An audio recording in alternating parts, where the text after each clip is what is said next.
నమస్కారం. మరి ఒక పాత సామెత నేను చిన్నప్పటి నుంచి వింటా ఉన్నా. పచ్చ కామెర్ల వాళ్ళకి లోకమంతా పచ్చ కనబడుతుందట. అట్లాగే అవినీతి పరులకి, అడ్డమైన పనులు చేసే అలవాటున్న వాళ్ళకి 50 లక్షల రూపాయలతో దొరికిన దొంగలకి, పొలిటికల్ బ్రోకర్లకి ప్రతి పనిలోనూ అవినీతి, ప్రతి కార్యక్రమంలో కూడా ఎంతో కొంత చేతులు మారింటదనే ఒక మూర్ఖపు, తెలివి తక్కువ ఆలోచన వాళ్ళకు ఉంటుంది. ఇక స్వతహాగానే అది అంటారు కదా, పుర్రెలో పుట్టింది కదా ఎక్కడ పోదు అంటారు కదా, అట్లనే ఇక వారికి పుట్టుకతో వచ్చిన బుద్ధి. అది మనం చేయగలిగింది ఏమీ లేదు. కాకపోతే ఇవాళ తెలంగాణలో జరుగుతున్నది ఏంటి? పొద్దున్న నుంచి కాంగ్రెస్ నాయకుల హడావుడి, ఏదో జరిగిపోయింది. ఏం జరిగింది అసలు? ఒక భారత పౌరుడిగా, రాజ్యాంగాన్ని గౌరవించే పౌరుడిగా, చట్టాన్ని గౌరవించే పౌరుడిగా నా మీద పెట్టిన కేసు అక్రమ కేసు, పొలిటికలీ మోటివేటెడ్ కేసు, అందులో ఏమీ లేని లొట్టపీస్ కేసు. కానీ ఏదో ఒకటైనా సరే అతికిచ్చి, ఏదో ఒకటి చేసి బట్టగాల్చి మీదేసి ఏదో జరిగింది అని చూపెట్టే ప్రయత్నంలో పెడుతున్న కక్ష సాధింపు కేసు అని తెలిసినా ఏసీబీ విచారణకు పిలిస్తే గౌరవించి నిన్న పొద్దున 10 గంటలకు నేను పోయినా. అదే మాదిరిగా మరి ఈ లొట్టపీసు కేసు ఏదైతే నా మీద పెట్టి కథలల్లి కొంత శునకానందము, పైశాచికానందం పొందుతాననుకుంటున్న చిట్టినాయుడు గారు ఎవరైతున్నారో ఆ చిట్టినాయుడు గారికి మరి తప్పకుండా నేను చెప్పాల్సిన మాట ఒకటి ఉన్నది. ఖచ్చితంగా భారత పౌరుడిగా, చట్టాన్ని, రాజ్యాంగాన్ని గౌరవించే పౌరుడిగా నువ్వు అక్రమ కేసును నీ అధికారాన్ని అడ్డం పెట్టుకున్న మీద పెడితే, ఇష్టం వచ్చినట్టు బురద చల్లితే, తప్పకుండా రాజ్యాంగపరంగా, న్యాయపరంగా నాకున్న ప్రతి హక్కును వినియోగించుకోవాల్సిన బాధ్యత నా మీద ఉంటుంది. అందుకే నేను ఏసీబీ ఆఫీస్కు పోయినా లాయర్ తీసుకుపోతా అని చెప్పినా, లాయర్తో సహా విచారణకు హాజరవుతా, మీరు ఏం అడిగితే చెప్తా అని చెప్పినా నువ్వు భయపడ్డావు, నేను భయపడలేదు. నేను అర్ధగంట 40 నిమిషాలు ఎదురు చూసినా నీ వ్యవస్థ ఎందుకో కానీ మరి నా నుంచి ప్రశ్నలు అడగడానికి వెనుకకు పోయింది. అట్లాగే కోర్టుకు పోయినా, కోర్టులో, హైకోర్టులో పిటిషన్ ఇచ్చినాం. ఏమని? ఇది అక్రమ కేసు, ఎఫ్ఐఆర్ తప్పు, ఎఫ్ఐఆర్ అనవసరపు సెక్షన్లు, అక్కరలేని సెక్షన్లు ఇష్టం వచ్చినట్టు పెట్టినారని చెప్పి వాదించినాం. సరే, కోర్టు ఏ కారణం చేతనైతే, ఎందుకంటే న్యాయ వ్యవస్థ మీద మాకు సంపూర్ణమైన గౌరవం ఉంది, న్యాయమూర్తుల మీద సంపూర్ణమైన విశ్వాసం కూడా ఉంది. ఇవాళ హైకోర్టులో మాకు తీర్పు కేవలం క్వాష్ పిటిషన్ కొట్టేసినారు. దానికే కొంతమంది ఎంత సంతోషపడిపోతున్నారంటే, కాంగ్రెస్ వాళ్ళు ఏదో నాకు ఉరిశిక్ష చేసిండ్రు, లేదా నేరారోపణ అయిపోయింది, రుజువు అయిపోయింది, మొత్తం కేసే అయిపోయింది అని చెప్పి సంకలు గుద్దుకుంటా ఉన్నారు. ఆ సన్నాసులకు నేను చెప్పేది ఏంటంటే, ఇది స్టార్టింగే, ఇప్పుడేం తాగమైతే ఎట్లా? మేము ఆల్రెడీ హైకోర్టులో ఏదైతే క్వాష్ పిటిషన్ కొట్టేసిండ్రో దాని మీద సుప్రీంకోర్టుకు పోయినాం. సుప్రీంకోర్టులో మ్యాటర్ ఉన్నది. ఇప్పుడు అది ఎప్పుడు వస్తుందో వస్తుంది. అది సుప్రీంకోర్టు ఎట్లా నడుస్తుందో ఆ పద్ధతి ప్రకారం 2 రోజుల్లోనో, 3 రోజుల్లోనో, వారం రోజుల్లోనో ఎప్పుడు వస్తుందో వస్తుంది. అక్కడ కూడా న్యాయ పోరాటం చేస్తాం. అట్లాగే నిన్న మీరు ఏదైతే నా హక్కులకు భంగం వాటిల్లే విధంగా వ్యవహారం చేసినారో, నేను విచారణకు చట్టాన్ని గౌరవించే పౌరుడిగా హాజరై అక్కడ ఏ సమాధానం అడిగినా చెప్తానని పోయినప్పుడు లాయర్లతో రావద్దంటారు. నేను చెప్పిన మీరు దొంగలు, ఎందుకంటే మీరు గిట్లనే చేసింది ఇదివరకు కూడా. పాపం మా పట్నం నరేందర్ రెడ్డి ఆయన ఇయ్యని స్టేట్మెంట్ ఇచ్చినట్టు బుకాయించి వెంటనే మీడియాలో లీకులు ఇచ్చే దౌర్భాగ్యులు మీరు.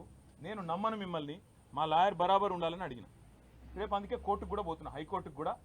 నాకు న్యాయవాదుల సమక్షంలో విచారణ జరగాలి అని కోరుతూ హైకోర్టుకు పోతున్నా. తప్పేమున్నది అందులో? న్యాయ వ్యవస్థను తప్పకుండా నాకు ఇవాళ ప్రాధేయపడి వారిని అడిగి నాకు ఈ దుర్మార్గుల నుంచి చట్టపరమైన రక్షణ కల్పించడానికి అడుగుతున్నాను. నేనేం వేరే అడుగుతలేను కదా, ఆ పని చేస్తున్నా. దానికి కూడా కాంగ్రెస్ వాళ్ళకు ఏమేమో ఆగమాగం అయిపోతున్నారు. ఇక కొంతమంది మంత్రులు అయితే వాళ్ళే న్యాయమూర్తులు అయిపోతున్నారు, వాళ్ళే శిక్షలు వేస్తున్నారు, వాళ్ళే చెప్పేస్తున్నారు నెక్స్ట్ ఏం జరగబోతుంది, ఇదేమవుతుంది, అదేమవుతుంది. వాళ్ళకి నేను చెప్తా ఉన్నా, ట్రయల్ మీడియాలో జరగదు, ట్రయల్ సెక్రటేరియట్లో జరగదు, ట్రయల్ మంత్రుల పేషీల్లో జరగదు, ట్రయల్ న్యాయస్థానాల్లోనే జరుగుతుంది. గతంలో మీరు ఇట్లాంటివి అనుభవాలు ఎదుర్కొన్నప్పుడు మీరు కూడా కోర్టుకే పోయినారు, మేము కూడా ఇప్పుడు కోర్టుకే పోతున్నాం. దానికి ఇంత గగురుపాటు, ఉలికిపాటు ఎందుకో మంత్రులకు నాకు అర్థం కావడం లేదు. మళ్ళా చెప్తా ఉన్నా, అర పైసా అవినీతి కూడా జరగలేదు. రూపాయి అవినీతి కూడా జరగలేదు.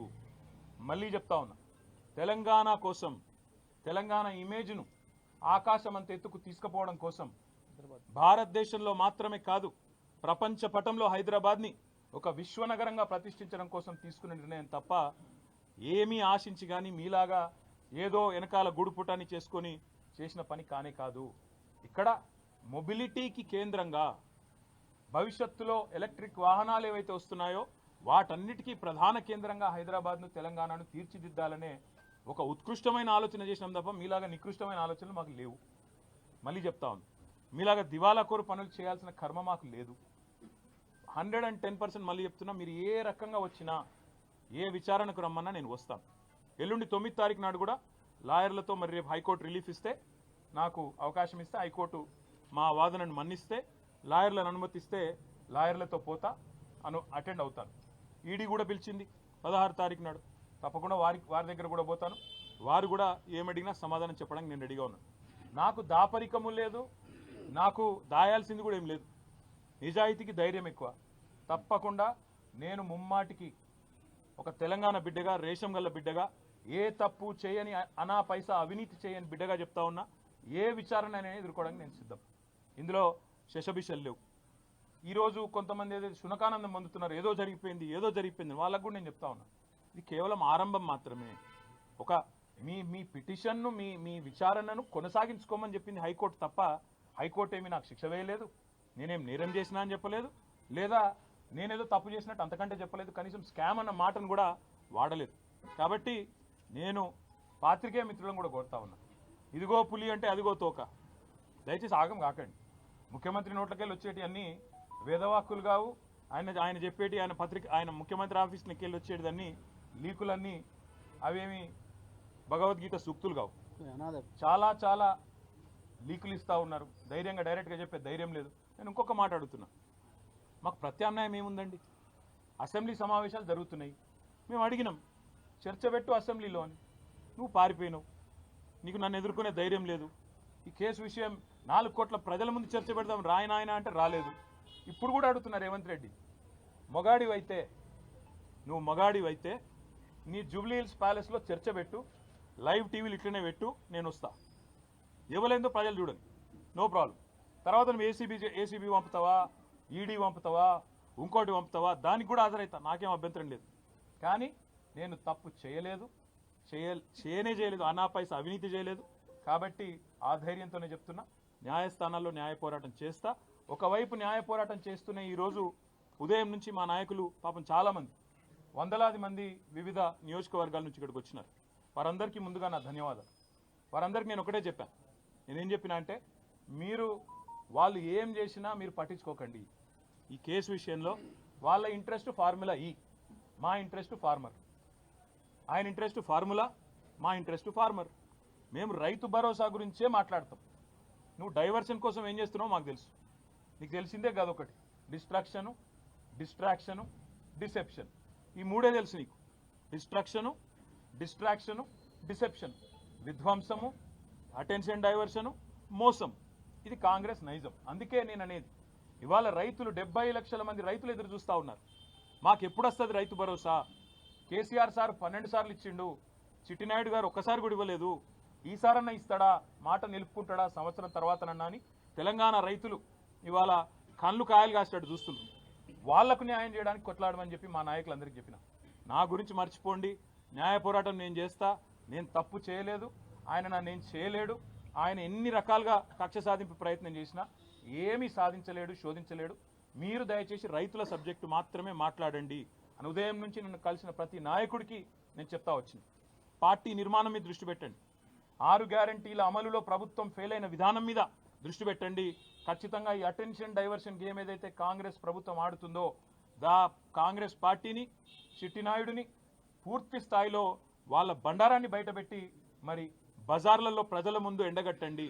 ఆడబిడ్డలకు ఇస్తానన్న 2500, అదేవిధంగా పెద్ద మనుషులకు ఇస్తానన్న 4000 పెన్షన్లు ఎప్పటి నుంచి ఇస్తామని చెప్పి నిలదీద్దాం. ఆ దిశగా కార్యాచరణ చేద్దాం తప్ప ఏ రకంగా కూడా పొరపాటున కూడా ఈ కేసు విషయంలో మీడియా హడావుడికో, చిట్టినాయుడు గారి లీకులకో ఆగం కాకండి. ఇక మీడియా వాళ్ళు మీ బాధ నేను అర్థం చేసుకోగలుగుతా. 24 గంటల న్యూస్ ఛానళ్ళు మీరు నడపాలి, అది గిర్ర తిరగాలి, ప్రతి నిమిషం కొత్తదనం కావాలి. ఇక అవన్నీ తప్పదు. మీ బాధ నేను అర్థం చేసుకోగలుగుతా, మీ తప్పు కాదు. కాకపోతే నేను మీతో ప్రార్థించేది కూడా దయచేసి ఈ కేసు విషయంలో చూపెట్టే ఇంట్రెస్ట్ ఆ రైతుల బాధ కూడా చూపెట్టండి. ఈ కేసు విషయంలో చూపెట్టే ఇంట్రెస్ట్ ప్రజల బాధలు, హైడ్రా బాధితులు, మూసీ బాధితులు, వాళ్ళే కూడా చూపెట్టండి. దయచేసి వాళ్ళ బాధలు కూడా చెప్పండి.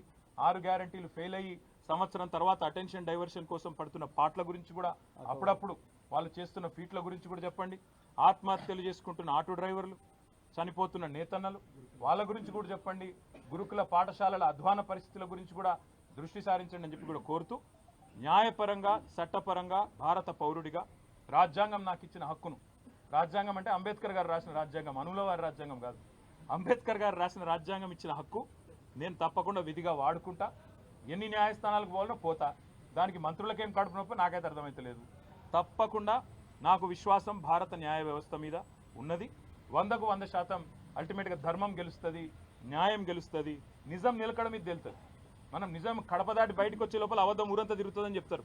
పొద్దున్నుంచి చాలామంది కాంగ్రెస్ వాళ్ళు అబద్ధాలు తిరుగుతున్నాయి. దయచేసి మీరు నిజం చెప్పడం, మీరు కూడా నిజం చూపెట్టడం స్టార్ట్ చేయాలని చెప్పి కూడా కోరుతూ, మీ అందరికి కూడా పొద్దున్న నుంచి చాలా ఓపిక ఇక్కడ ఉన్నందుకు మీ అందరికి కూడా ధన్యవాదాలు.